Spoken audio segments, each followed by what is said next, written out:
And it's not gonna be, it is, today's the 21st of May. I think I'm in business here. Here we go.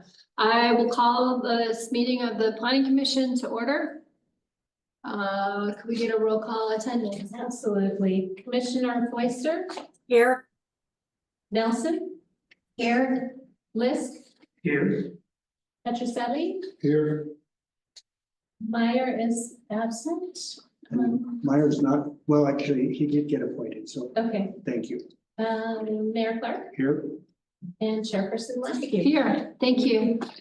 Our first item of business, public hearing. Number one, application Riverfront Village condominium plat location, lot 1, triangle subdivision, zone commercial, general commercial, applicant Jake Cantor, Alpine Homes Ridgway LLC, owner Alpine Homes Ridgway LLC, Joel Cantor. Right. Yeah, this is a public hearing, so I've outlined the public hearing process on the screen here as a reminder for everybody. The applicant is online. I think I saw Jake join the Zoom. The project is a 4.29 acre parcel on Highway 550 north of Sherman Street and adjacent to the Ocontagre River. There's some new streets as part of the development, so the addresses have been assigned, and you may see Riverfront Lane, Jasper Place, or Alpine Loop references in the packet materials. As you said, the zoning district is GC General Commercial. So the aerial image didn't really display the progress that's been made on site. So these images are various stages of construction. It's even beyond, it's moved beyond this, but these are pulled from their website. Yeah, it kind of gives you an idea of layout and scale. As you mentioned, the owners are Alpine Homes Ridgway LLC. The developers received prior approvals related to this project. So they received preliminary plat approval in 2021. They started public improvement work in spring of 2022. And then final plat and PUD approval was in 2023. And so now they're seeking subdivision of the buildings into condominium units. The staff report discusses the Colorado Common Interest Ownership Act, or Kiowa as it's pronounced. And it kind of outlines how that's structured, but a lot of the packet materials had to do with how ownership is going to be structured. So the condominium subdivision, they're requesting that all units in the development get condominiumized. So there's 38 residential units and 4 commercial. They're going to be just subdivided into airspace units or townhome units. There's a few differences in the type, but in both cases they are they fit under Kiowa and they're considered condo units. There's more on that in your staff report. And then just a little bit more on the progress. 2 of the buildings have been granted temporary certificates of occupancy. And then in the master plan's future land use map, this area falls into the mixed use business district, and characteristics in this land use say that this district's intended to support a range of commercial uses that serve residents and tourists, that developments within these areas are more auto-oriented than those found in the town core, but should still consider the needs of pedestrians and bicyclists in the overall design. And it supports higher density residential uses, either above ground commercial uses or standalone buildings, generally part of a mixed use development, which this is. Here's another view of the site layout showing that there's a multi-use public trail along the river there. It also has all of the parking, the drives, and the building footprints. So I gave more detail on the land uses in the staff report, but it might be helpful just to run through quickly some of the unit mix. So D1 through D5 are 5 buildings that consist of the townhome or duplex units. They each contain 2 units and have a yard that's designated as a limited common element for the use of the occupant of that unit. So there's 10 of those. The CM building is that truly mixed-use building with commercial on the ground floor. And that's just off the highway with the 2nd floor residential, 4 units of each. And then M1A and M1B each have 3 residential units and they front the river. M2 has 8 units and M3 has 10 units. It's also important to note that 4 of the units in the overall development are deed restricted at 125% AMI.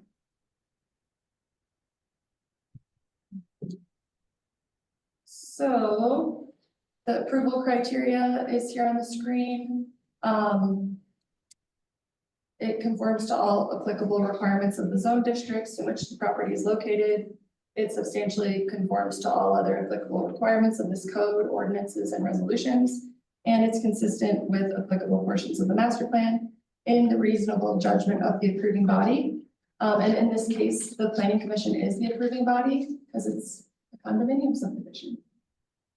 So the proper notice has been posted and we've received no public comments for the hearing item. So staff recommends conditional approval of the condominium subdivision plat with the following 3 conditions. I can read these to you, you can read them. I'll read them to you, why not? Prior to the town recording the condominium plat with the Ridgway County Clerk and Recorder's Office, all remaining fees shall be paid by the developer as applicable. 2, utility service shall be installed as appropriate to serve the development ahead of certificates of occupancy being issued for each building or unit. And prior to the town recording the condominium plat, all clerical, grammatic, technical, and procedural non-material amendments to the application materials be made as necessary to ensure the ability to enforce and administer the provisions pursuant to the Ridgway Municipal Code standards. Thank you. Thank you. Do commissioners have any questions for Angie? I do. On the 38 unit count, does that include the 4 residential units on the 2nd floor of building CM? Yes. I wasn't sure, I kind of thought it probably did. And now, are those the deed restricted units or are those? There's 2 in that building and then there's 2 in the M3 building. So M3 is the really large 10 unit building. That's all I have. Any other questions? Pam, any questions for Angie? No, I've read it. I'm good. And then do you guys do we hear from the applicant? Yeah. Do we need to? Just let them present if they want to? I'll offer him if he wants to. Okay. Yeah, Jake, if you're here, I guess I can double check. And Tom Kennedy's here too.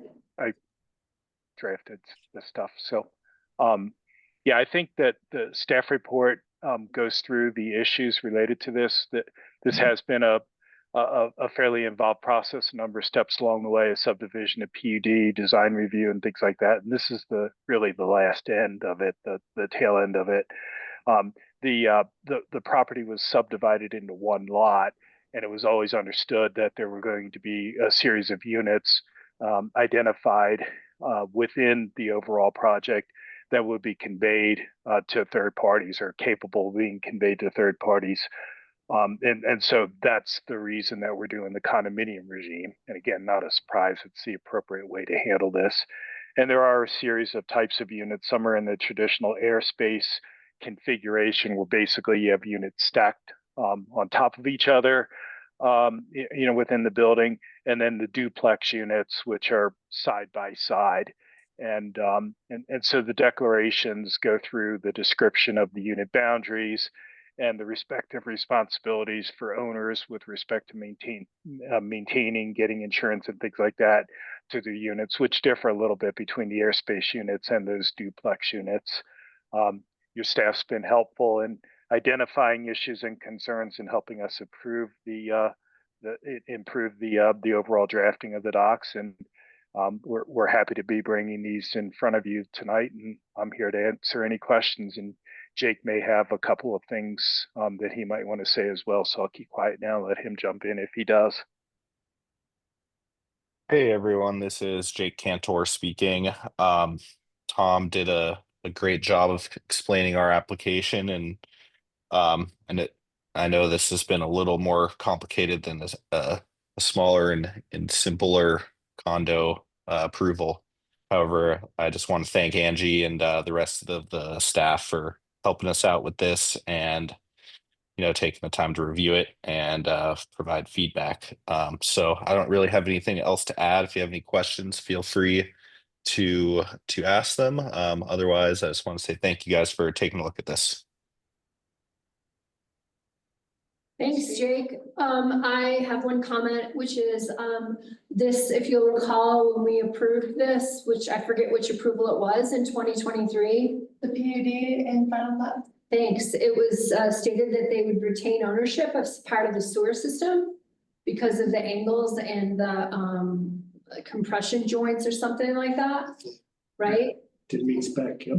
Yeah, so I guess my question to Tom would be if that's gonna be clear to people in the, I don't know where it would be presented to potential buyers, in the home, in the HOA docs, or, is that something that's presented up front so that if something does happen, everyone doesn't say, well, wait a minute, we didn't know about that.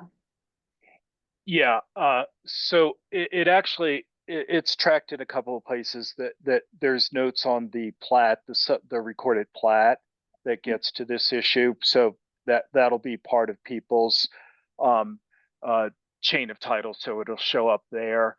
And we do have language in the decks. Hang on, I'm looking.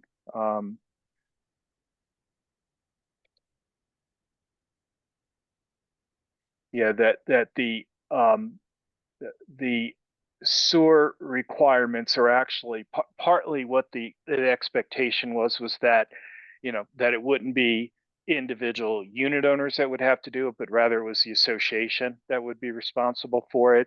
And the decks in a couple of places, talk about the requirements for the HOA to manage those elements. So it'll fall on the HOA to do it, and the budget will pick up that as a line item cost ongoing.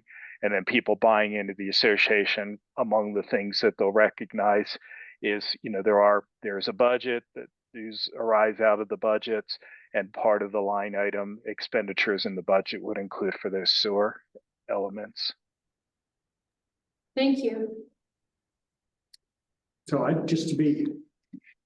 understand that completely, so you're saying that there will be an annual input of money into a budget so that there's money available should that sewer need to be dug up and fixed? That is correct. Yeah, if you guys look if you have the decks in your I think you do in your packet, it's actually page 21, section 3.8.1. B as in boy, subsection 2. And I'll just read it to you. I actually left the Zoom thing and I'm looking at my document on my screen. The ownership, repair, and maintenance of certain portions of the sewer line serving the community is provided for in the plat. The references plat notes 15 and 16. It identifies that the association is accepting ownership, maintenance, and repair of those elements. So we track the plat note requirement in the decks. And what I'm saying is that to the extent that there is a need to start collect in our reserves, monies for expenditures of whatever might arise as a consequence of this, it's an association obligation. And if there's actually some work that's anticipated to be done, it'll be in the operating budget as a line item to make sure we have the funds for it.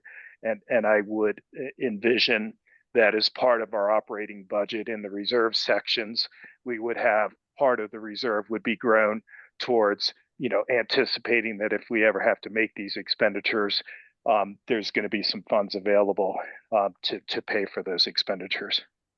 So it wouldn't fall on the individual homeowner, it would be the responsibility of the association. Correct. which is made up of the homeowner. So you know, everyone will be contributing towards it, but instead of 38 people having to try to figure out what they're going to do, it'll go through the association, who will be, you know, the party who was tasked with the responsibility of having to deal with it. So yeah.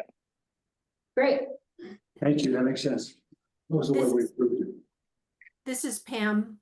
One of the things I remember and related to this topic is that with the slope of the sewage, that it would probably need to be pumped about once a year. Is that correct? I think it was Hey. flushed. Hey Flush. Pam, yes, yeah. Basically, one of the recommendations that the uh, town of Ridgway engineer had come up with was yeah, flushing the sewer lines once or twice a year for as a regular maintenance item. And we do have money set aside in our HOA operating budget to do those clean outs twice a year, once every 6 months. Excellent. Thank you. No problem.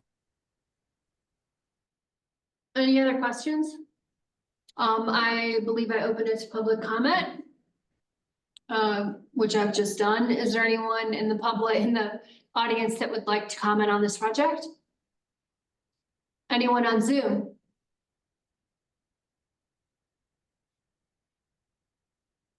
I will close public comment and do we need any discussion on this? Or are we ready for a motion? Ready for motion? Yeah.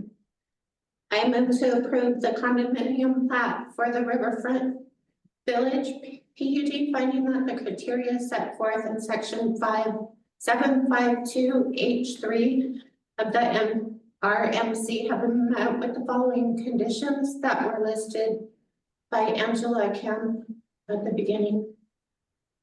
I'll second that. And I think we need a roll call vote since Pam's not here in person. When you're ready.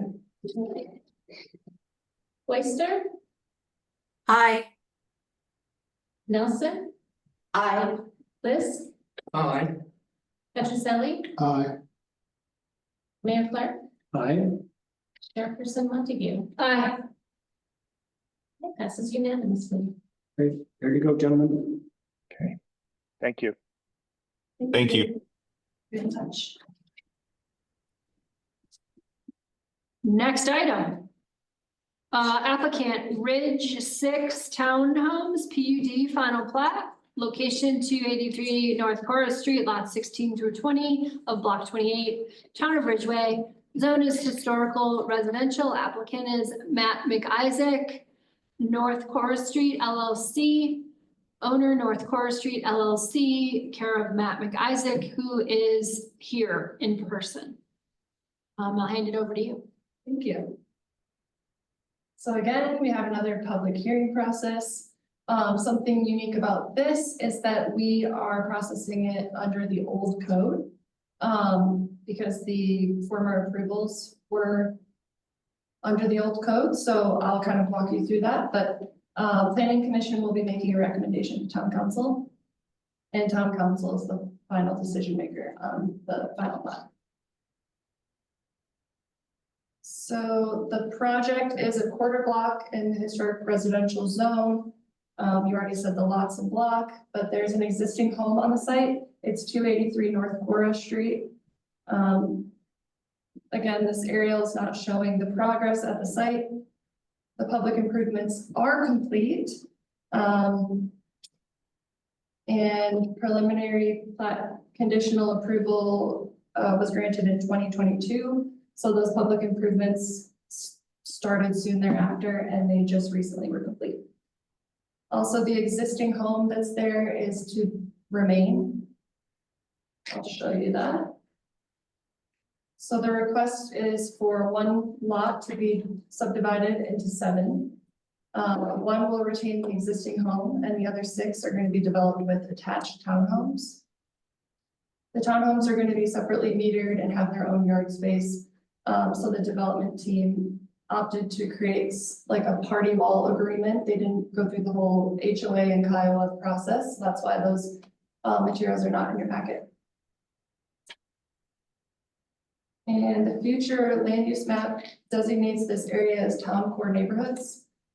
So the master plan explains that this area, that in this area, new development should respect the scale and character of existing development. That new single family homes and duplexes are the primary housing type. But the area supports a range of higher density housing types such as townhomes and other smaller multifamily buildings. And accessory dwelling units are encouraged where permitted. So under the previous Ridgway Municipal Code, these are the subdivision procedures. So the informal review and sketch plan, preliminary plat, now we're on the final plat stage. There isn't like the criteria for approval in the old code, so there's these required improvements, these design standards, and then just a standard for conformance with the master plan. And in the staff report, there's a lot more on how this meets the goals of the master plan. A lot to do with just different housing types here. So just for clarity, there's an ADU that will be allowed on the larger lot, but the individual 6 units won't have ADUs. yeah, correct. There wouldn't really even be room for that. But yeah, that was the agreement, and that's what's been added as a plat note on. And I think, is it called lot 2, the back lot? I forget what it was. That's lot 1, Lot 1, and so a house can still be built on that lot, correct? because the existing unit will be considered an ADU. Yes. That development right is retained. Do you guys have any questions? Does the commission have any questions for? I had a question on the, it looks like the town of Ridgway had some back and forth with him, concerning different things at the end of the report here, and I just was curious, it said something about a retention pond. There's a drywall, stormwater system that pours into a drywall at the corner of the lot there, so that might be what that's referencing. Like a stormwater retention drywall. Oh, okay. But yes, so I didn't actually finish my presentation yet because I. Oh, sorry. Oh, sorry. Some conditions of approval, suggested conditions of approval that actually address that. So the third condition that I'm suggesting is that the plat needs to be modified to include clear language to identify ownership, maintenance, and repair of the stormwater system. That particular section in a format that's acceptable to the town engineer, because that wasn't totally figured out before this hearing. But we didn't think it should delay the process in any case. So it's just added as a condition of approval. An example of that would be most recently that I can recall the Wetterhorn project, right? Where the builder did not wanted the town to take ownership of the stormwater system, and the town refused to do that. And so it's the responsibility of the development to handle any maintenance that's required on that system. So I think that this would be a similar situation. Any other I think questions? that was probably your question, like what you're alluding to there. Yeah. Okay. Do you have more? Yeah, so we did receive 2 public comments in favor of this project. I can read them into the record if that's appropriate. I think that's what I'm supposed to do. Okay. So from Andy Mrs. at 379 North Cora, he wrote that this is a letter of support for Matt McIsaac's housing proposal for condo units to be built on the corner of Cora and Charles Street in downtown Ridgway. The design of the structures is similar to my home located just down the block. This might be described as mountain modern and has its roots in mining buildings found throughout Colorado, especially in Uray County. The condos look to be quality housing that certainly meets the desired higher density of downtown housing in the state.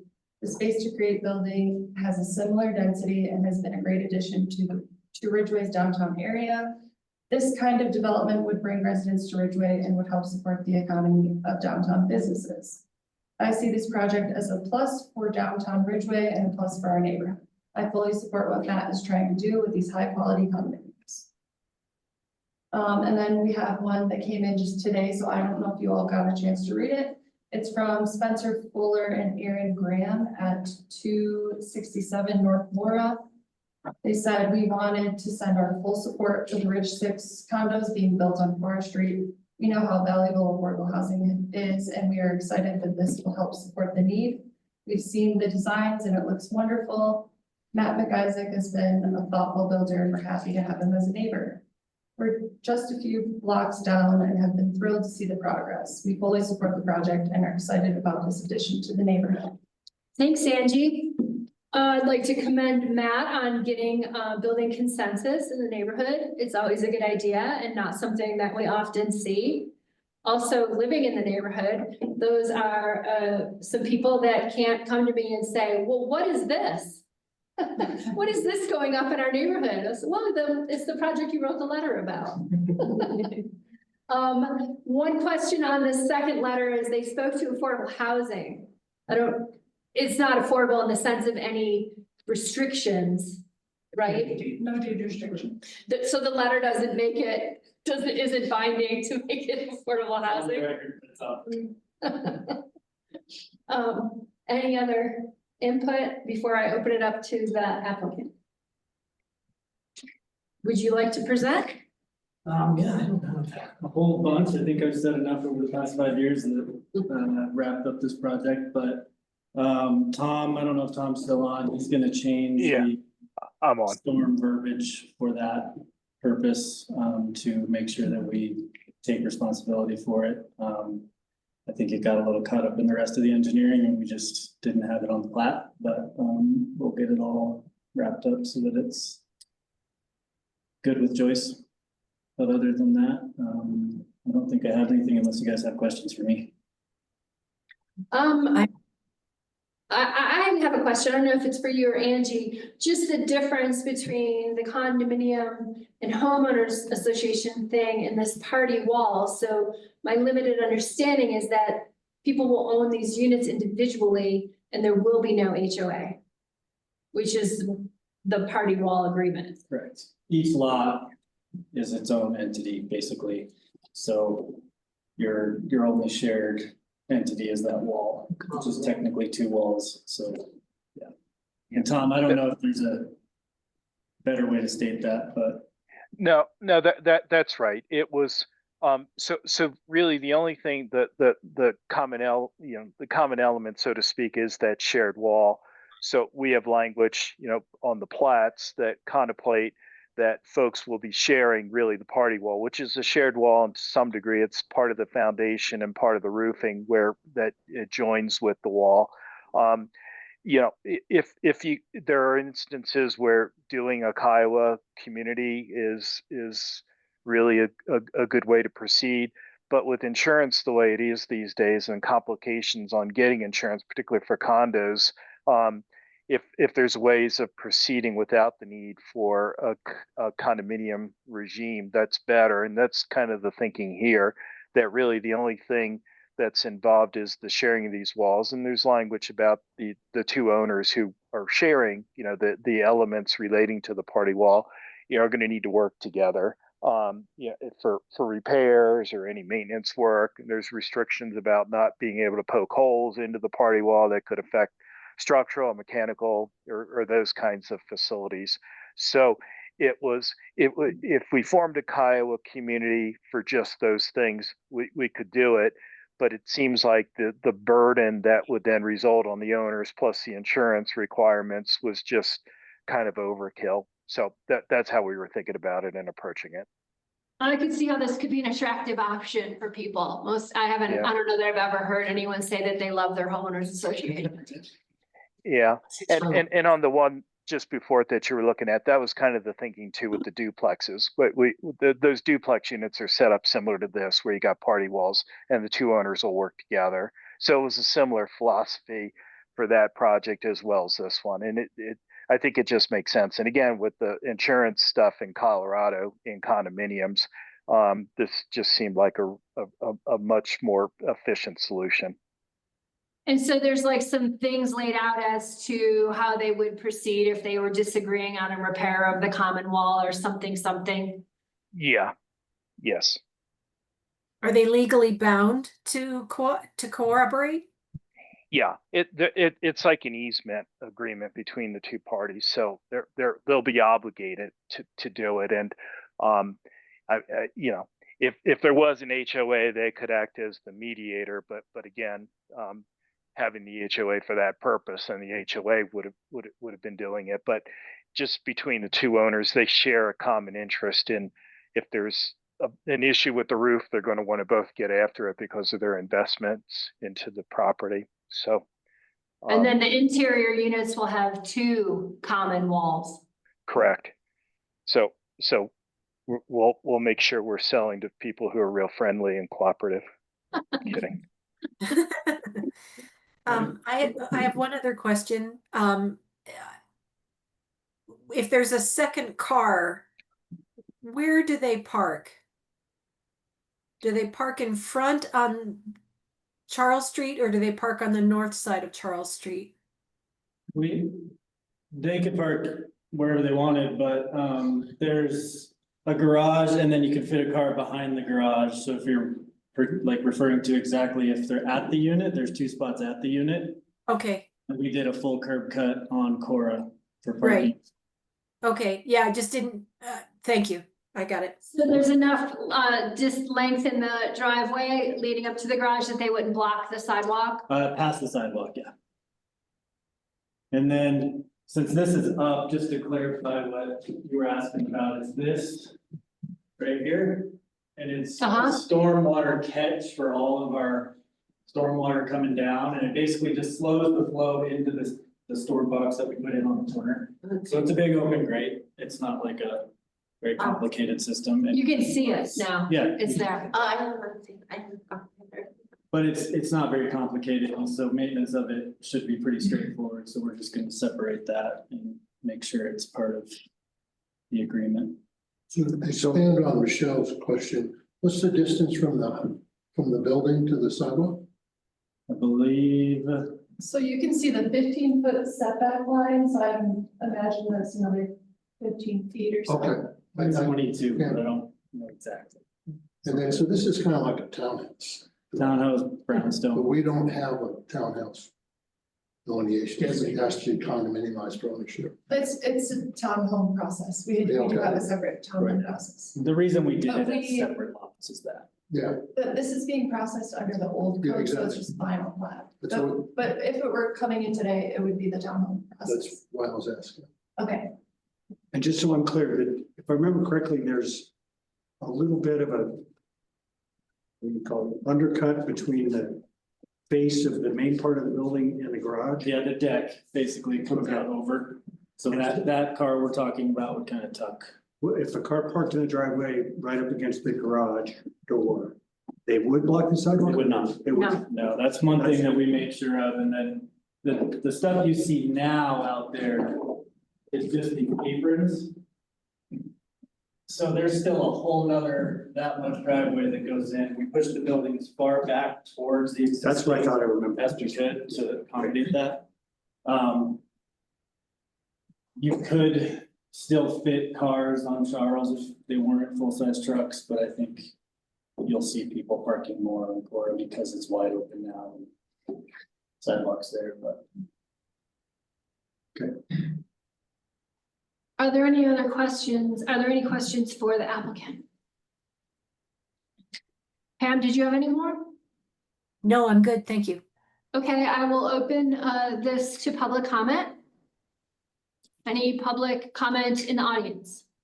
I just have a question regarding the party walls. I think we need you to come up to the podium and just name and where you live for the record, and then you can ask your question. Sure, Michael Moore, living in Ridgway, Soul Ranch. We're in an HOA there and we love it, by the way. You do? Yes. Good to hear. News. Yeah, it's a great place. Just a question for you, the builder, in the party wall situation, having lived, back east where townhomes are very, very common. Is there anything, fire mitigation, fire prevention, fire blocking, between these, and particularly the inside units, which on two sides? Yes, What's we're the building arrangement it. there? There's not supposed to be, it's, sorry, the public hearing rules in Colorado are very specific. You direct your question to us. If we feel like we need to direct it back to him, we can. But your points, your question is well stated, and Thank you for the opportunity. yeah. Thank you. So should we first see if Angie can answer the question? That's probably, I mean, my understanding, just since we're the board hearing this, is that the code addresses that. It has to be Yes. up to fire code. It's definitely, whenever there's a party wall, it's gotta be fire rated to the max, basically. Is the building sprinkled? Yes, So there's sprinklers as well. and we're double the required sound and fire code. Thank you. Are there any other questions here in the audience? Any questions on Zoom? I will close public hearing. And any other discussion with the commissioners? Seems pretty straightforward. Yeah, I'm really excited to have it finished. It's been a long time coming, and you did a good job. Ready for a motion? Sure.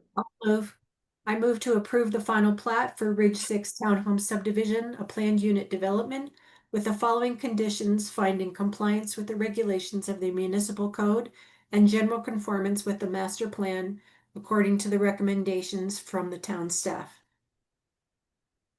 I second that.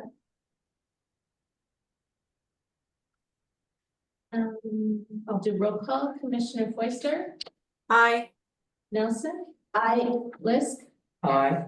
Petroselli, Aye. Mayor Clark, All right, and Chairperson Montague. Aye. we know. Off to the races. Congratulations. Yeah. We're excited to see him come out of the ground.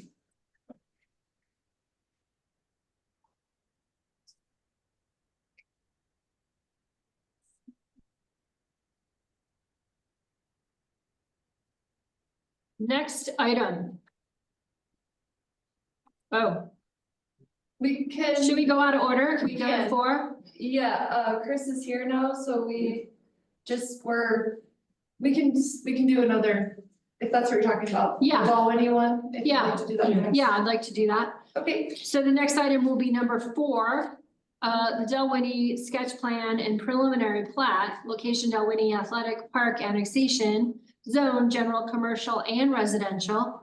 Applicant, Chris Hawkins, Alpine Planning, LLC, owner, Delwinnie Group, LLC, care of Michael Cox. let me just get to where I was in my notes. Where is it? Here it is, okay. So, again, this is a public hearing item. Procedurally, we're kind of processing it with some of so there's a portion of this that has already received preliminary plat. So if this were to come in on its own, not part of a larger development, we would process it as a minor subdivision, because that's what it is.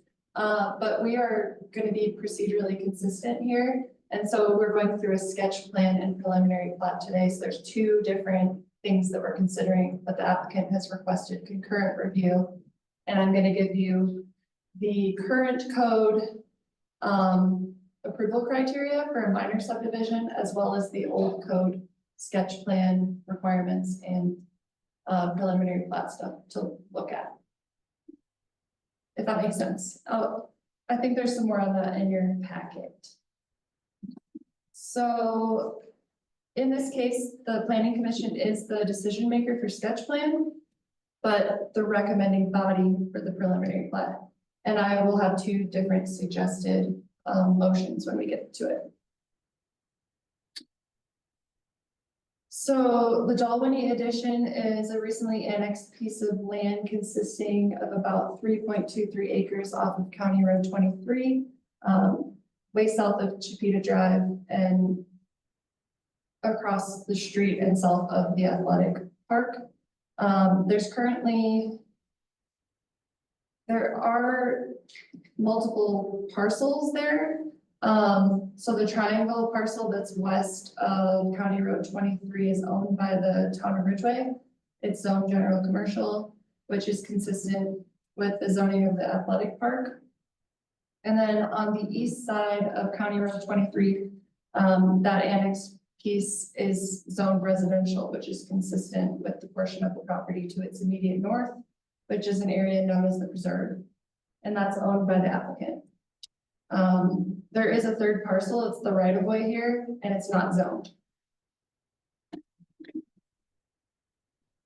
So this is a screenshot from the annexation map. It shows the town-owned parcel. The town-owned property is parcel C. And then B is the right of way. Parcel A is the portion owned by the applicant. Parcel A is an important piece to further the development of the preserve, which has received conditional preliminary plat approval previously.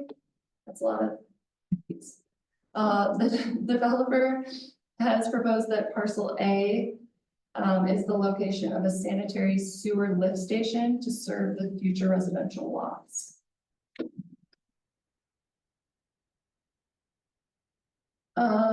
So the request is for concurrent review of sketch plan and preliminary plat.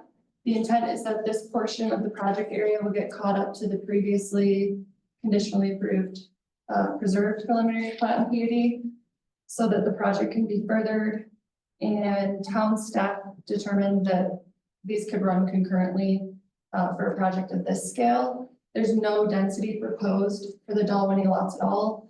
It's just that lift station.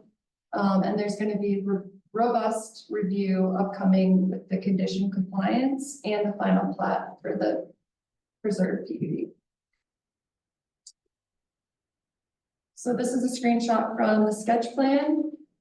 The full version is in your packet, and it's consistent with the information shared on the preliminary plat, which I'll show next, with just some omissions. They don't need the plat notes and things like that.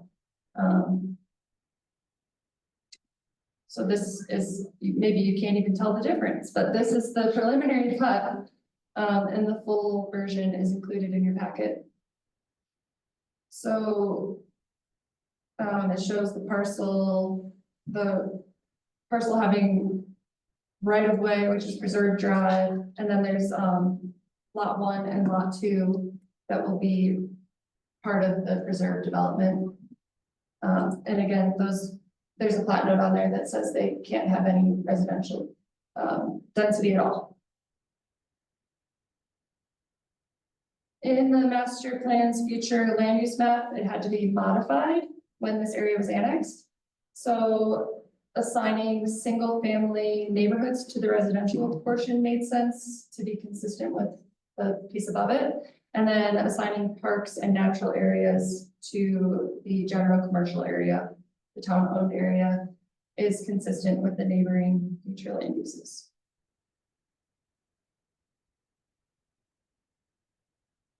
So the project has been noticed and we've received no comments on it.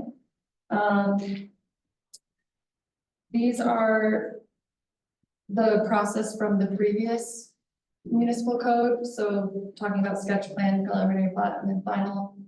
And then the required improvements, which are just consistent with what we've already approved for the preserved PUD, or what we've already preliminarily approved. And then the staff report does discuss conformance with the master plan in more detail. So staff finds that the application is consistent with the current code, and it's appropriate to process the application in this way for procedural consistency. So we're recommending approval. And that's all I have.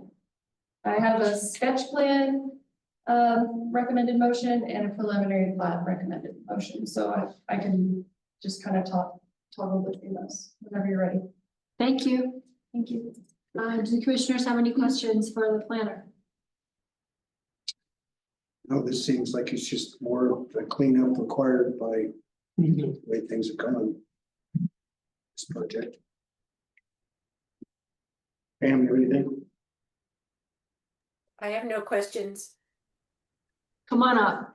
Thank you. Sorry, it's a little premature there. That's all. Hi, good evening, Chris Hawkins. My daughter was a sophomore when we started addressing the 3 BOCC conditions. She is now graduating tomorrow, or sorry, Friday. So I'm glad we're here. It's a process to get here. I'm glad these 3 are done. I think it's helped improve the project, quite frankly. Getting it all within the town and all the maintenance and getting it all cleaned up, including the town-owned athletic park. So thank you. We appreciate your cooperation, and Angie's been great getting up to speed. Appreciate all our help. Thank you. Angie is great. Yes. Does anyone have any questions for the applicant? We'll open it up to public comment. Anybody in the audience? Anybody on Zoom?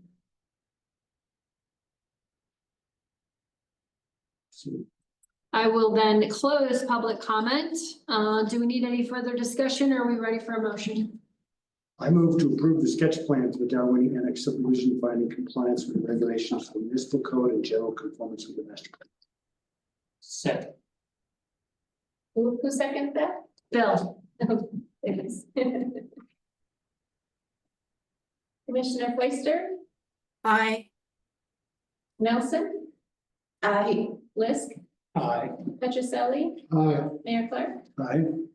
Chairperson Montague. Aye. And then I move to recommend approval of the preliminary plat for the Dalwhinnie Annex subdivision finding compliance with the regulations of the municipal code and general conformance with the master plan. That's recommendation to town council. Yep. Bill second. Does it need to say that in the motion? It's okay. We're good? Got it. Commissioner Foister, Aye. Nelson? Aye. Lisk, Aye. Petroselli, Aye. Mayor Clark, Aye. Chairperson Montague. Aye. Thank you very much. Have a nice. You're welcome. Thank you. We will now return to number 3. Ordinance 03-2025, establishing Ridgway Municipal Code Section 7-7, Affordable Housing Regulations, and amending 7-9-2, General Definitions to define community housing. Consideration of the Community Housing Guidelines, a document complementing the Affordable Housing Regulations. Thank you, Michelle. You're welcome. All right. So this is also a public hearing process. This is a text amendment. Planning Commission will make a recommendation to Town Council, and Town Council will also follow the ordinance process. So there's multiple parts to this consideration. In your packet, I've included the ordinance itself, which covers section 7-7 and the 7-9-2 definition, general definition section. So that's really the public hearing portion. The community guidelines, the community housing guidelines and the deed restriction language draft that I included in your packet are just kind of for your consideration, but they're not being codified. So they'll need to be adopted in a different format. I'm kind of working with Bo on that, but likely it'll be a town council resolution. So we're just looking at the ordinance and what it, the 7-7 and 7-9-2 section, the text amendment. If that makes sense. And this slide kind of explains that again. So I'm not gonna go over it, but some background. You guys all know the background, but I'll just kind of try to breeze through it. 7-7 is reserved in the Ridgway Municipal Code for Affordable Housing Regulations. Our strategic plan also calls for this code section to be established. which is guided by the master plan and the planning commission. And several work sessions were held regarding various ideas for the establishment and retention of affordable housing that's suitable for Ridgway's workforce. That's kind of the basis of this. And community housing was a term that we explored so we could define it to meet the unique needs of Ridgway instead of being kind of pigeonholed into adopting some other version of affordable housing or the state's definition of affordable housing. Keeping it that broad, we wanted to make it meet what we're looking for. So community housing has been defined as units restricted for occupancy by eligible households that meet size or sale price and or rental requirements, and that are deed restricted in accordance with a covenant approved by the town attorney of the town of Ridgway.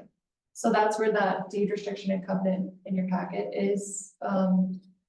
It's kind of just standard language that we can utilize, and it'll be modified probably every single time, but at least there's something to like start with. And then, so 7.7 is the codified piece of this program, but the community housing guidelines will work with the code. They're not in the code. So in 7.7, it includes the purpose, the interpretation, applicability, and then the compliance. So the code section references the community housing guidelines. It discusses how those will work alongside the code. And it includes a new submittal requirement called the community housing plan, which is a project-specific document that discusses how the development will comply with the requirements. And then the community housing guidelines, it includes purpose, applicability, and administration of the program. It also contains definitions that are specific to the program, and it sets the standards for resident eligibility. It has performance standards for renting, purchasing, and selling community housing, and it contains the town's incentives toolbox. So is this ready to go once council approves it? It's gonna be enacted and like people will be fired. So the ordinance process is a little bit of a long process, so we have to introduce it at town council. And then it can be adopted at the next council meeting. And First reading and second reading? Yeah, on second reading.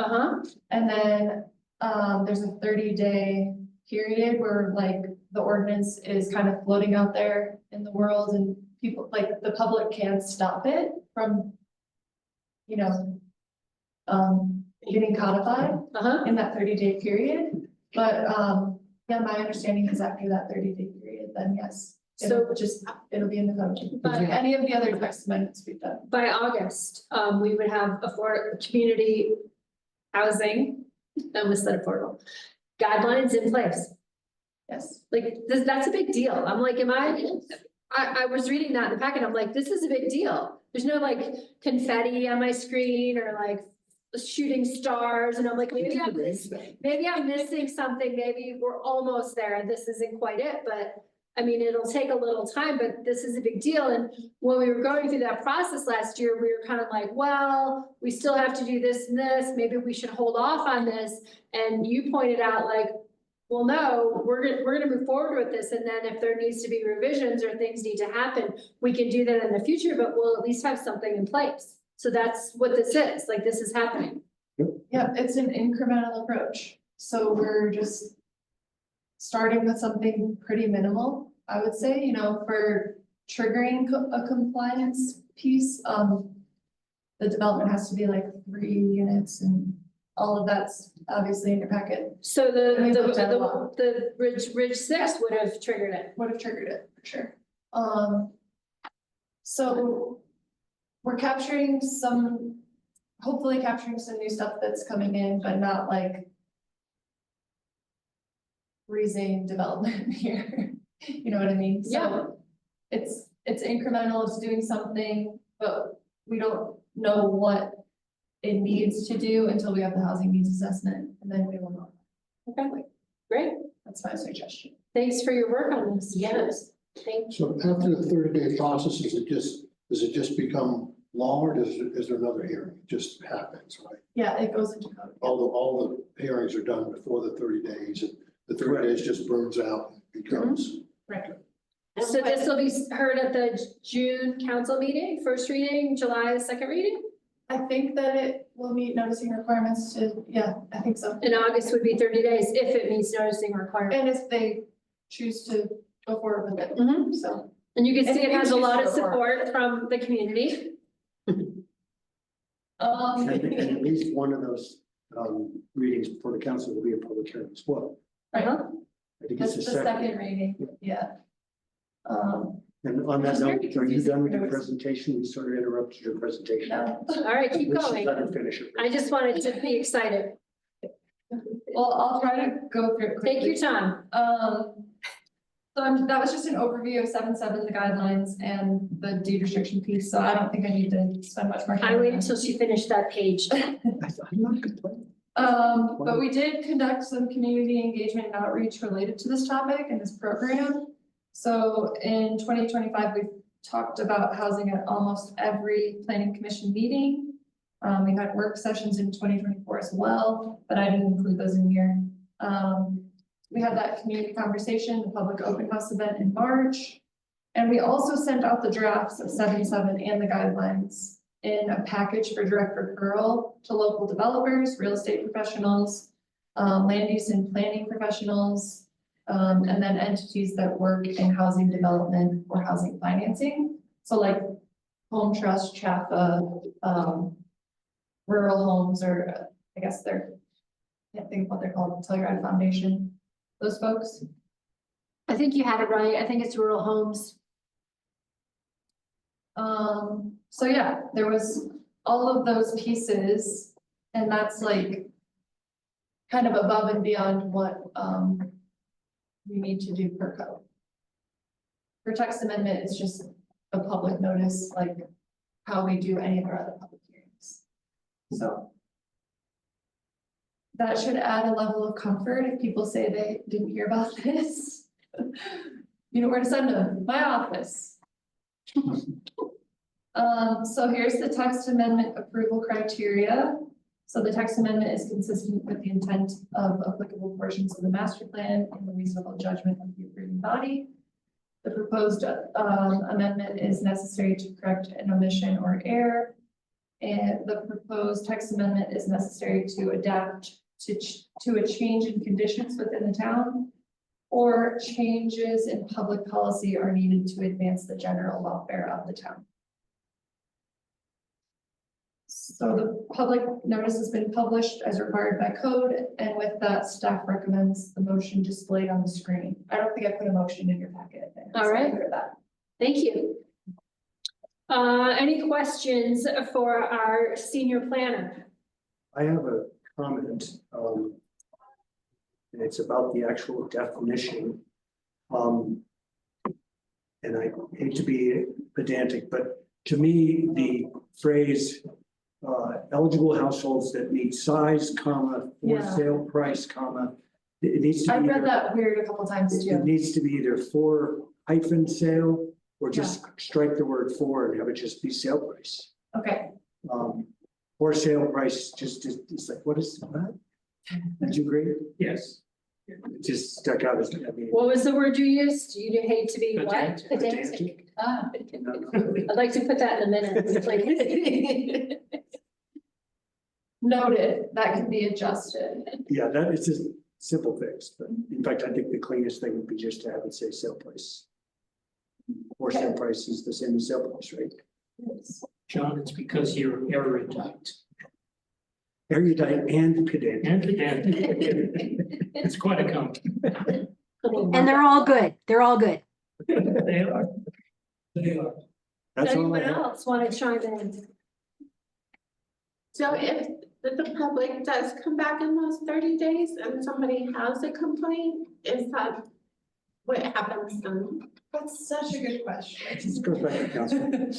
And council, I mean, you said earlier that, this is my take, that in that 30-day grace period between passing the second reading, presumably, and going into effect, that the public could Yeah, raise a stick and stop it. They can raise a stake, they can't Right. necessarily stop it unless they go to council and and get say, it stopped. you know. Yeah. They can stop it, it's a hard process to stop it. It's, They would have to bring up a It point. gives them a They have to a bring period it of through time the to boards. react to it. I mean, the whole process, the first reading, second reading, those are the first steps in trying to give people lots of opportunity to come to a meeting and speak out if they don't like something. It's less likely that someone would do that in that 30-day period before it goes into effect.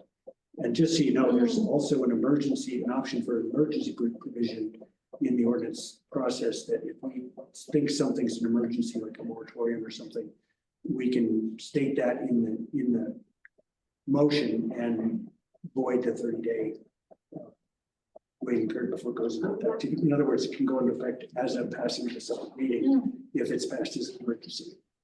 But there's no need in this case, but yeah, so to answer your question, I think any opposition, I think, is going to come up during the first or second reading. Which I think is interesting, John, because my limited experience has been nobody even knows about, pays any attention until it goes into effect. And then they're like, wait, what? I didn't know, because nobody was listening. But I don't think this is all that contentious. I think that if somebody did not oppose it in the first and second reading, it would be impossible to stop them in 30 days. So, and then it'd have to be a pretty contentious deal. Stopping in the 30-day period is very difficult. Would that just trigger a third, not a third reading, but would it necessitate a vote after that? Not unless council Thinks it necessary. majority of people, like some particular council member thinks it's important enough that they bring it up and they get the majority of their fellow council members to vote.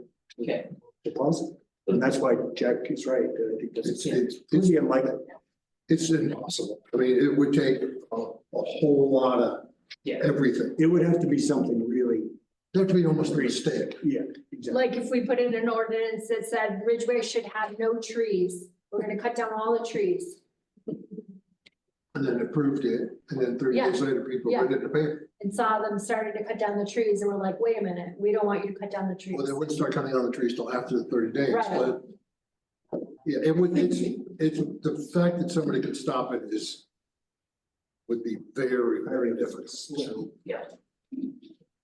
Any other conversation about this? Yeah, I was very pleased at the turnout in March. I thought that was great. And I love that we always have so much participation from the community. I was gone during April. What was the feedback you got talking to developers and other groups? So the feedback from that event, is that what you're asking about? I think so. Well, you said in April, there was an April 16th event? The open house, I think she's talking about. Oh, yeah, so the April 16th was just our last planning commission meeting. Oh. And I did give quite a lengthy overview of the event. I apologize. I was gone. It's okay, and I gave some housing updates there. I can run through them a little bit. Let me just do something real quick to remind myself. I was just curious what the feedback had been from other groups. Yeah. So I got a couple of, I got a little bit of input from Rural Homes. Telluride Foundation. Isn't there like another name for them? I think Rural Homes I is think that's different the than the Telluride. Yeah. Rural Homes is a spin-off of the Telluride Foundation, but they're separate. Okay. Let me just do one thing. Sorry, I'm gonna answer your question in a second here. They're probably cousins. They're cousins, okay. Close, makes sense. Oops. Dang it. It's making me start over. Is that sharing on Zoom? Is that sharing on Zoom? Yes, it is. Yes. Thank you. Oh, no, I forgot So let me just pull this up to remind myself of kind of the overall updates that I gave. Take your time. But let me tell you the feedback So we Yeah. did get some scanned QR code responses, and then we also got some like sticker input responses and different, there's a bunch of different ways that people could interact with the information. Overall, when I was there at the event, I only got positive information or positive feedback. But when I looked at the scanned QR code responses, there were a couple that were negative, mostly relating to the scale of some of the affordable housing developments that pop up here and there. A lot of negative, not a lot, I don't want to say a lot. It's like 1 or 2 people that answered the survey, and there's only 12 people that answered the survey. But a lot of it was related to just the character of Ridgway and how an apartment style building doesn't fit the character of a rural community. And so people were against seeing more of that. But all 12 of the people that did participate in the survey, so that means the people that also complained about space to create, were all for accessory dwelling units as a means of affordable housing. There was a lot of support on the sticker thing again for affordable housing. Yeah. Sorry, not affordable housing, for ADUs. And for those like gentle density concepts, if you remember the ideas that were presented there, there's a lot of ADUs, small lot development, small unit development, townhomes, condominiums, in like a reasonably scaled building. So yeah, lots of good feedback about gentle density concepts. Cool. That helps. Yeah. Yeah, thank you. I mean, nobody's ever come to me and said they love our 3-story apartment building, but it gets a lot more negative attention than positive. But thank you. I was just curious what the final summary was. Yeah, it seemed like the person or persons that were answering were just trying to really drive that point home that they weren't happy with that development. So there wasn't a whole lot of constructive. The point is they don't want 3-story apartment. Yeah, that they thought apartment style developments inconsistent with a rural community. Yeah, I hear that a lot. That was 2 out of 12, you say? Maybe more than that? We didn't ask like any specific questions about like, what do you think about space to create? But it seemed like someone or maybe multiple people were commenting on it every chance they got with the. Okay. But any feedback is helpful, but What's the most dense building in the county? Yeah. So it's a big target. yeah, Well, and it's so- interesting looking at it, because it's so blocky on the front, but on the back side, it's cut away for the parking and stuff. So I wonder if, something similar could be done with more cutaway space on the front so that it wasn't, that might appease some of the people that have the negative opinions on it. Just a thought, because we may be looking at something on that block that's across the street, depending it's for sale, depending on who purchases it. And, I think Jack actually mentioned to me at the event that, that's how you get the most housing, affordable housing is with some density, right? Like Matt's gonna be a nice project, but it's gonna be far from affordable as far as AMI standards, because you simply can't build in that price range, without, doing something that's either dense or subsidized, in my opinion, these days with building costs. Yeah. The real question here that rolls around in my head is, can you build a project and make any money at 125%? That's the real question. So Because if that's you could, then we report could, again. then somebody would do it. Yeah, I think that would be tough, And which that's is why that, hard. Maybe 150%, so the 125, 150% AMI, could they make any money? And it's, with all that's going on in the world, it's an impossible question to answer, but that's the question. well, and that's why it was difficult in that concept plan that they were gonna come in at, they were gonna build those extra townhomes at 120 AMI, and that was gonna fund the hotel. It was like that doesn't pencil. Like, in what world can you do that?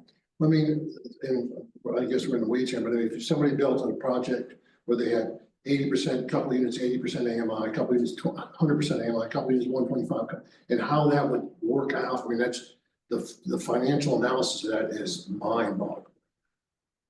We probably need to do some penthouses at fair market. Yeah. Anyway, This is sort of. Thank you, Angie. absolutely. But no one's here anyway, so we can get carried away. So anyways, do we have any other comments or questions for Angie before we have a motion on this? I mean, our senior planner. No, but I will give a little bit more. Oh, you're still going? updates After. Oh, okay. If that's okay. Okay, yeah, absolutely. Related to this timeline. Okay, can you put your motion back now? Oh, Whoa, is this it? quick, that was quick. Thanks. Open up the public comment. Okay, thank you. I'm opening the floor to public comment. I don't believe there's anyone in the audience that wishes to comment because I can't see anyone. Is there anyone on Zoom that wants to comment? All right, I'm gonna then close public comment and we are ready for a motion. I move to recommend ordinance number 03/2025 establishing section 7-7 affordable housing regulations of the Ridgway Municipal Code and amending section 7-9-2 general definitions to define community housing. And Ooh, to be that's- introduced at the next Thank you. town council meeting, for which it can be properly noticed to recommend approval of the text amendment, finding that the criteria set forth in RMC 7-4-3 parent D have been met. Thank you, With John. with the one minor condition. that Clerical change. There be an amendment, removal of the word for prior to the word sale in the definition. I second that. I second. Oh, go ahead. Jennifer beat you, Pam. Okay. Commissioner Foister, Aye. Nelson, I, Lisk, Aye. Petroselli, Aye. Mayor Clark, Aye. Chairperson Montague. Aye. Woohoo! Oh, I just was gonna give a super brief update on this, because I don't know where we left off last time, but we did a competitive bid process for a consultant for the housing needs assessment. We're working on the contract with them right now. So it was awarded to, Yeah, we found a consultant, and we also received a grant for the housing needs assessment and housing action plan. That will be a concurrent / subsequent project. That's just for exciting. Ridgway. that you applied for? That's Yeah. exciting. Good Thank you. job. So that, Congratulations. That's great. That's great. yes, that'll be a great project to have under our belt and give us some good direction. who did you award it to? What's that? Points? Oh, It hasn't been awarded. Oh, it hasn't been. Oh, actually, did it get awarded? It Yeah. did, yeah. Yeah. You guys noticed, or did the notice of award at your last That's right. council meeting? That's right. And it's a group called Points Consulting. They are out of Moscow, Idaho, but they have a local representative in GJ who used to live in Montrose. It's their sub-consultant and he is with Mesa Planning. And they really specialize in working with smaller communities. They kind of found their thing. They are economists, so they're gonna have a lot of like number work to do, which is great because I can fill in the blanks with the planning and the zest. But we're excited to work with them. We had a really impressive proposal from them, but then also a very impressive interview. And their whole team was there. Very well spoken, thoughtful, and they did a lot of research on Ridgway and Uray County. So that was like just encouraging. It really, now that I remember, the amazing thing was that their bid was 1/3 of the highest bid. Yeah, Of the four, they were the lowest bidder. And the lowest, and two of the others were either 3 times or twice as much. yeah. And that's not why they were chosen. No, we had like the criteria laid out in the RFP. And we're really considering all of that stuff. It just happened to be that they were the lowest bidder. Yeah, the The one above them was like very close in cost as well. But it's so unusual that that happens, that it's worth mentioning. Especially the huge variation. And it looks like from your timeline that we are right on schedule. Yep. Is there a date that they're supposed to be delivering that needs assessment, or is that open? Yeah, we have the timeline established in the request for proposals, and they also put it in their scope of work to be completed. I think it's like mid-November. Yeah, mid-November for the final complete project and presentation at town council. Planning commission. Trying to think what else to say about that. We haven't started work yet. We're waiting for the DOLA funds stuff to get through. So we have a contract with DOLA. And then we have a contract with the consultant that we're working to like finalize and get in place before we start anything. But Great. it's gonna start soon. Cool. Yeah, That's all great news. yeah, it's good. How's everybody feeling? But, yeah, I've got a question. Is there any discussion from the preserve group that they want to go forward with this once they get, if they get town approval on all this? Are there rumblings they might come through with a final plan? Yes. Right, really?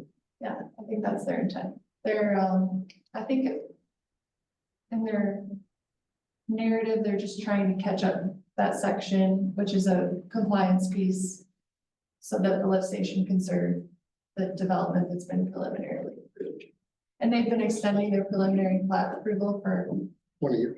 a ton of years. Well, and it seems like with the recent action, they'd be spending a lot of money on planning and designing if they weren't moving forward, right? Not, that's a assumption. I don't know if they're spending money. I don't know. I'm gonna just be. Okay. So Angie had asked, I think she didn't get as much, feedback on this section as she has in the past, and so we had tossed around the idea of with the rest of our agenda, which we've now completed in a pretty timely manner. If we wanted to postpone this till the next meeting and have more time to review it, or if we wanted to go through it, right? And I'm prepared to go through it. So I'm gonna totally leave it up to you. I can also, if we just, I can reassign it and we can talk about it again at the next meeting as well, like not reassign it, but just urge that you take a look, because this is a really important part of the master plan. And I think it's gonna be helpful for everyone to understand what's in the action plan, because it's actually what's creating the momentum and like the progress on any of the goals. I vote we postpone. Would anyone else like more time to review the information before we discuss it? I do. Sure. 1, 2, Great. 3. Or That's a I say we majority. do it tonight. Pam, do you have an opinion? She said 4. She said. Oh, okay, there you have it. and I apologize because I'm one of the people that did not.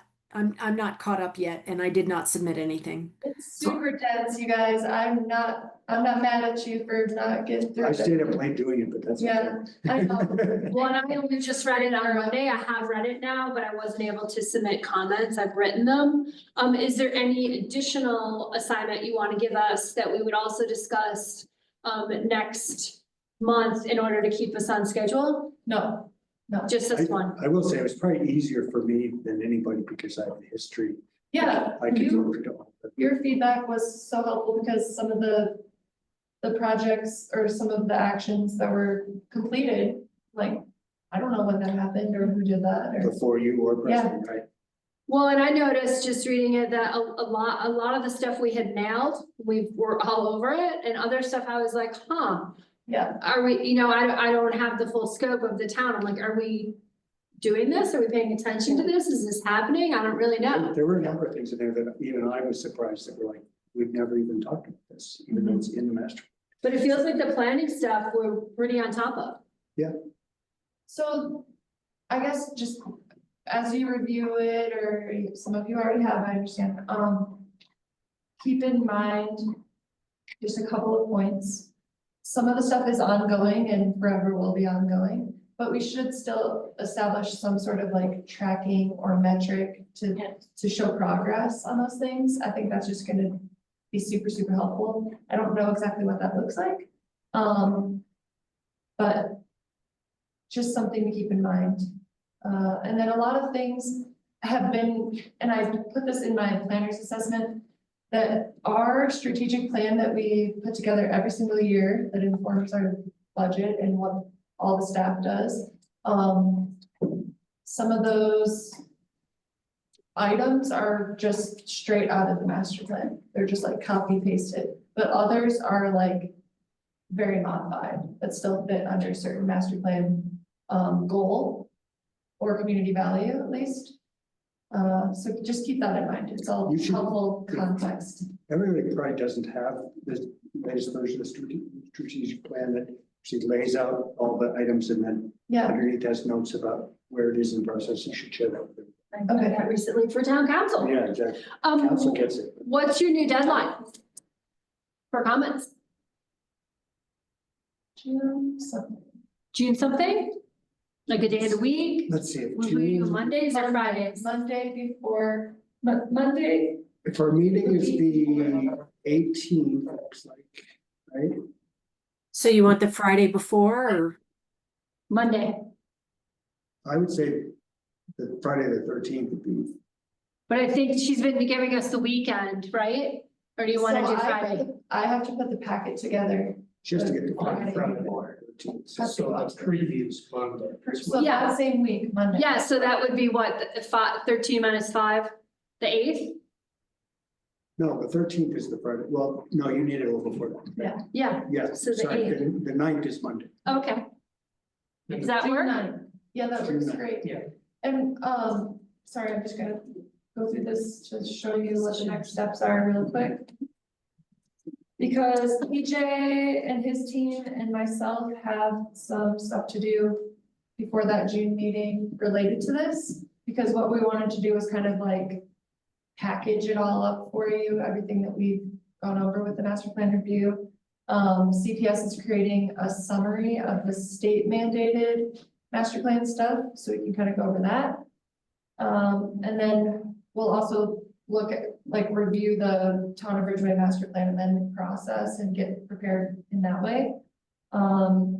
So these are the things that we're thinking about doing at the June 18th planning commission.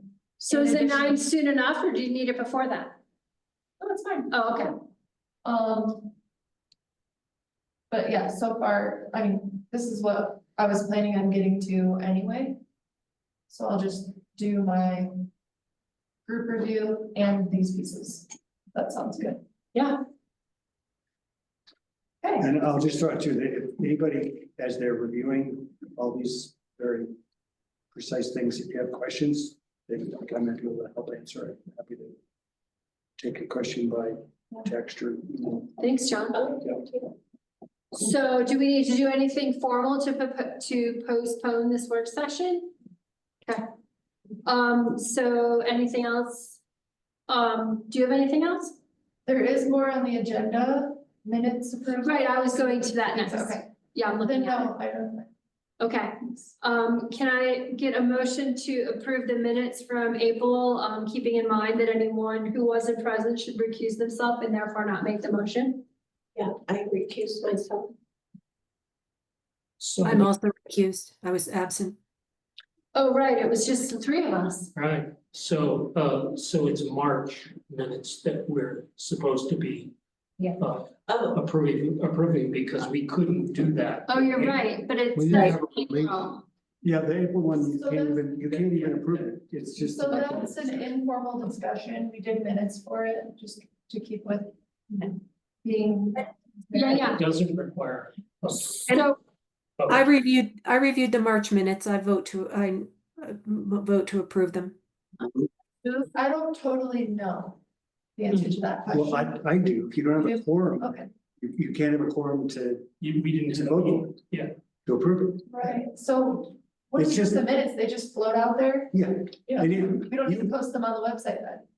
probably not. Correct. I mean, that's Preston that, but I mean, normally you wouldn't even have bothered to take minutes. It was nice of you to do that. It was nice of you guys to go ahead and meet and talk about it. You know, we recorded it so that the people who were not here could review. Oh, that's a good. Yeah, point. so you guys We can should all sit there for like an hour or two and But watch it's what we not talked about. minutes, it's actually, it's.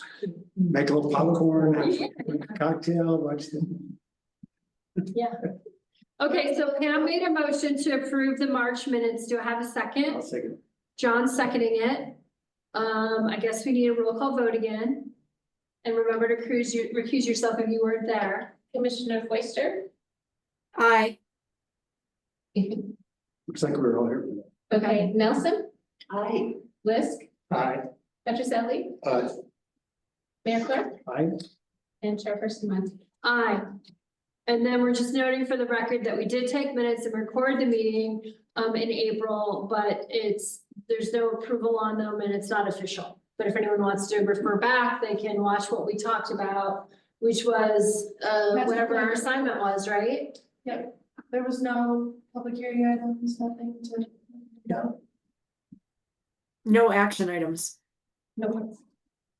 So the only thing we have left is any updates for the planning commission, and I think John is going to share with us that we have a new old member. That's correct. I had 2 applications for the opening on the planning commission. Yeah, did you mean old in what sense? Anyway, Oh, no, not like that. Some of you may know Doug Canright. He also put in a letter of interest, and it was a really tough choice because we could not have gone wrong with either of those capable gentlemen. But I decided to choose Russ. Russ is the had more recent experience and has really embedded himself in all things planning in town.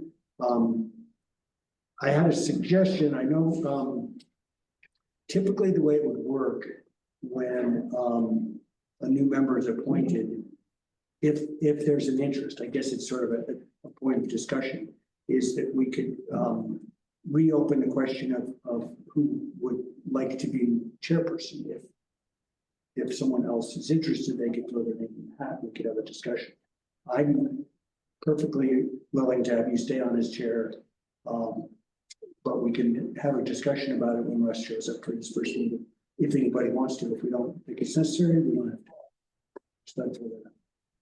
Well, when you move to town council, how does that work? I'm already on town council. It works just like it has. I think we should, Oh. Russ is here. Yeah. I don't think it's gonna be an issue, but I think we should be involved. Oh, definitely, yeah. I mean, So nothing changed when I moved to council, Pam. Oh, okay. Okay, thanks. okay, so that's the gist of it. And I understand that Russ, those of you who don't know me, he had triple bypass surgery Yo, yesterday. yo. How's he doing? Not emergency. It came up in a test a week or 2 ago unexpectedly, but it wasn't like he had a heart attack. Oh, wow, that's a big surgery. Okay, apparently it took longer than you could report. Yeah, it was a 6-hour surgery, but it took Wow. 8 hours because his valves had plaque on it. And they were worried about the stitchers not sticking together, so they had to do some cleanup. It was a little bit worse than what they thought it was, but he is doing a lot better now. And He'll be a new man. And he's New out of man. ICU, so Good for him. Seeing Montrose, in Junction. Junction, I know that the town sent some flowers and, I don't know if there's a meal train or anything like that set up. There was online and it looked, I believe, I could stand corrected. I think it was full. It was full. There was no place to volunteer. Yeah. That's So But nice. maybe when that ends, I don't know. I don't know. They can speak for themselves by then. So hopefully he will rejoin us next month. Great. Does anyone have any other updates? I started on council in April. We had a special meeting to appoint the contractor at risk. That's a whole thing, for the water system. And then, let's see, then we had another council meeting, I went to this month in May, so it was a week ago. Council's the second Wednesday, planning's now the third Wednesday, so that makes it easy for me to remember. And do we have another special meeting coming up at the end of this month to appoint a contractor for something? I think we do. Anyways, it's been pretty easy so far. So that's what I have to report on town council. Well, thanks for volunteering. Yeah, Yeah, sure. And we're glad that you share it because it's, in the past, it seemed like we were more distant from town council than I would like to be. Right, we have a meeting on the 29th. Yeah, we have a meet, and I think it's another simple one to appoint a contractor for, I think the ball fields or something, maybe that's the one. I think so, anyway. Yeah, it's been pretty easygoing so far. I told them maybe this is the new trend, but I'm sure that I will be proven wrong. Does anyone else have anything that you want to share? Is there anything coming down the pike? We've had some pre-application meetings for small, mostly like small subdivisions and smaller projects, but yeah, no, nothing Nothing big and juicy. big and juicy yet. The Remax guys have evaporated. To, at least for me, they haven't been in touch with me. They're not in touch with you, they're not in touch with us. Correct. Anything else? And with that, the meeting is adjourned. Thanks, everybody. Everybody. Thanks, Dan.